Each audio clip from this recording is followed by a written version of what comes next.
भगवान शिव और भगवान नरसिंह का युद्ध क्यों हुआ?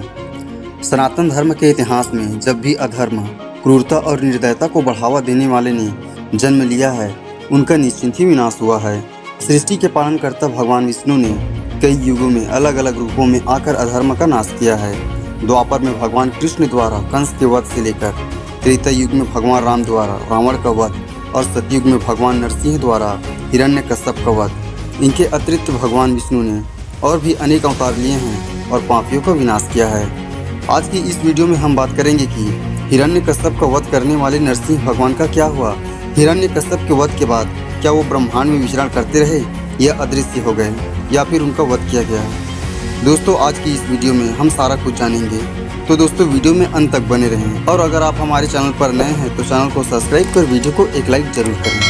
सतयुग में एक अत्यंत निर्दयी असुर हिरण्यकश्यप था, जो दैत्यों का राजा था। कठिन तपस्या करके उसने ब्रह्म जी से वरदान प्राप्त किया था कि न तो उसे मनुष्य मार सकता है और न ही पशु, न तो उसे दिन में मारा जा सकता है और न ही रात में, न घर के अंदर न ही घर के बाहर, और न ही किसी अस्त्र से और न ही किसी शस्त्र से उसका वध किया जा सकता है। ऐसा वरदान प्राप्त करके उसे ये अहम हो गया था कि संसार में वो सबसे अधिक शक्तिशाली हैं और उसका वध कोई नहीं कर सकता। इस तरह वो स्वयं को भगवान समझने लगा और चाहता था कि उसकी प्रजा विष्णु की नहीं अपितु उसकी पूजा करें। परंतु उसके स्वयं का पुत्र प्रहलाद भगवान विष्णु का परम भक्त था। प्रहलाद के क्रूर और घमंडी पिता ने उसका वध करने के अनेक प्रयास किए, परंतु हर बार असफल रहा।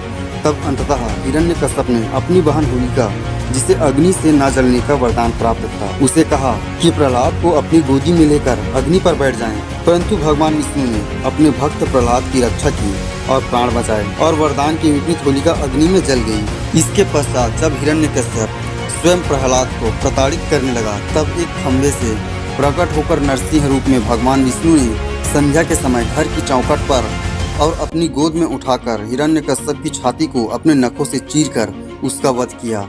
इस प्रकार ब्रह्म जी द्वारा दिया गया वरदान भी बना रहा और अधर्म पाप का विनाश भी भगवान द्वारा किया गया।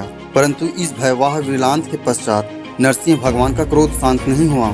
उसके क्रोध से संपूर्ण ब्रह्मांड भयभीत हो उठा।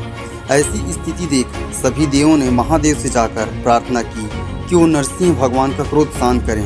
तब शिव जी ने सर्वप्रथम वीरभद्र को नरसिंह को शांत करने के लिए भेजा, परंतु वीरभद्र भी उनका क्रोध शांत नहीं कर सके।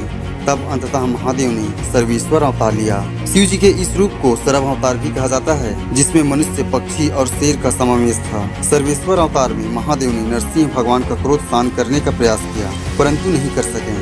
तब निरंतर 18 दिनों तक सर्वेश्वर भगवान और नरसिंह भगवान का युद्ध चला। इस युद्ध का कोई अंत नहीं दिख रहा था। जब समय के साथ नरसिंह भगवान का क्रोध शांत होने लगा, तब उन्होंने विचार किया कि शिव जी ने ये रूप केवल उनका क्रोध शांत करने के लिए लिया है। तब नरसिंह भगवान ने स्वयं को शांत किया और श्री हरि विष्णु में विलीन हो गए।